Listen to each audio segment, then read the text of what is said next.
Israel और फिलिस्तीन के बीच जारी संघर्ष शांत होने का नाम नहीं ले रहा है। यूएन के तत्काल रूप से सीज फायर की बात के बाद भी 17 मई की सुबह इजराइल ने गाजा पर तबातोड़ हमले किए। गाजा शहर पर सोमवार तड़के की गई एयर स्ट्राइक पहले से भी खतरनाक और बड़े स्तर पर की गई थी। मीडिया रिपोर्ट्स की माने तो 17 मई को इजराइल ने गाजा के ऊपर जो आसमानी बारूदों की बौछार की, उसके सामने 16 मई के किए गए हमले कुछ भी नहीं थे, जिसमें 42 फिलिस्तीनी मारे गए थे। सीएनबीसी ने इजराइल सरकार के हवाले से कहा है कि इजराइल की इस हवाई हमले में इस्लामिक जिहादी मिलिटेंट ग्रुप का एक टॉप कमांडर भी मारा गया है। माना जा रहा है कि हुसैनी अबू हरबीद नाम का ये आतंकवादी कमांडर इजराइल पर बड़ा हमला करने का प्लान कर रहा था, लेकिन इससे पहले कि वो ऐसा कर पाता, इजरायली सेना ने उसे मार गिराया। आपको बता दें कि लगातार 2 हफ्तों से चल रहा इजराइल और फिलिस्तीन के बीच का संघर्ष अब और भी खतरनाक मोड़ पर पहुंच चुका है। हालांकि इससे पहले भी ऐसे दोनों पक्ष एक दूसरे पर हमले करते रहे हैं, लेकिन वैश्विक गतिविधियों पर नजर रखने वाले जानकारों की माने तो दोनों पक्षों के बीच ऐसा खूनी संघर्ष पहले कभी नहीं देखा गया था।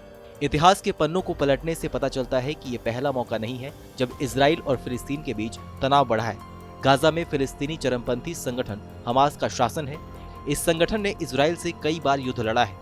गाजा और वेस्ट बैंक में रहने वाले फिलिस्तीनियों का कहना है कि वे इजराइल के कार्यों और प्रतिबंधों के कारण पीड़ित हैं। इस साल अप्रैल के मध्य में शुरू हुए रमजान के दौरान तनाव बढ़ गया और फिलिस्तीनी लोगों और इजराइल की पुलिस के बीच झड़प होने लगे। पूर्वी यरूशलेम में फिलिस्तीनी परिवारों को बाहर निकलने की धमकियों ने तनाव और बढ़ा दिया। आपको बता दें कि यूएन की चेतावनी के बाद भी ये हमले नहीं रुक रहे हैं। संयुक्त राष्ट्र के महासचिव एंटोनियो ने चेतावनी दी है कि दोनों पक्षों के बीच अगर लड़ाई जारी रहती है तो ये इस इलाके को एक असहनीय संकट में धकेल सकती है। उन्होंने इस भयावह संकट को तत्काल समाप्त करने का अनुरोध किया है। गौरतलब है कि विवाद की शुरुआत यरूशलेम से हुई थी, जहां शेख जर्राह डिस्ट्रिक्ट में रहने वाले फिलिस्तीनी परिवारों को घरों को खाली करने का आदेश दिया गया था। इस पर यरूशलेम में हिंसक प्रदर्शन शुरू हो गए। फिलिस्तीनी प्रदर्शनकारियों और इजराइल पुलिस के बीच झड़प हुई। फिर हमास ने इजराइल को चेतावनी दी और इस संघर्ष की शुरुआत हुई। इस पूरी खबर पर आपकी क्या राय है, हमें कमेंट सेक्शन में लिखकर जरूर बताइए। बाकी देश और दुनिया की अन्य बड़ी खबरों के लिए सब्सक्राइब करें TV9 भारतवर्ष।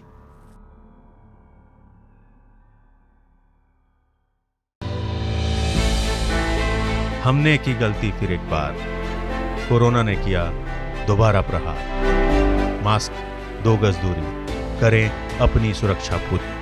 कोरोना टीका हम सबको लगाना है, मिलकर साथ समझदारी से कोरोना को हराना है।